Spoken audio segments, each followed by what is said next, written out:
এই যে এইটা হচ্ছে কালীগঞ্জের বাবু বাড়ি, জমিদার বাড়ি যেটা বলে। অনেক পুরানো বাড়ি, অনেক পুরানো। এই সাইডে যেটা কালার করা দেখছো, এগুলো নতুন করে প্লাস্টার করে কালার করেছে। বাকি এই যে অনেক পুরানো। তো তোমাদেরকে একটা জিনিস দেখাচ্ছি, দেখো। এই যে ভূত বাংলো অনেকে বলে, একটা ভূতের বইয়ের শুটিংও হয়েছে এখানে। আর এই জায়গাটা কে কে চেনো, চিনে থাকলে অবশ্যই কমেন্টসে জানিও। আর আজকে বৃষ্টি হচ্ছে, বৃষ্টির মধ্যে আমি চলে এসেছি, যেহেতু এটা আমাদের বাড়ির কাছে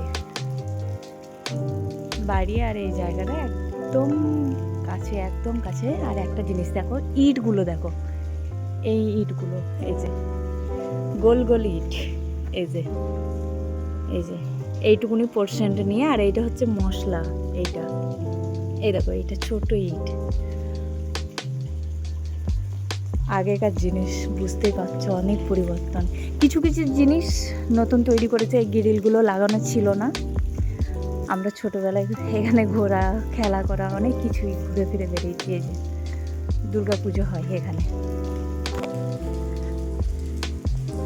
এখানে দুর্গা পুজো হয়, প্লাস শিবের গাজন, শিব পুজো হয়। এই যে এখানে শিব ঠাকুর এখন নেই, তোমাদের দেখাতেও পাচ্ছি না, কারণ শিবটা রয়েছে ভিতর সাইডে, ভিতরের দিকে।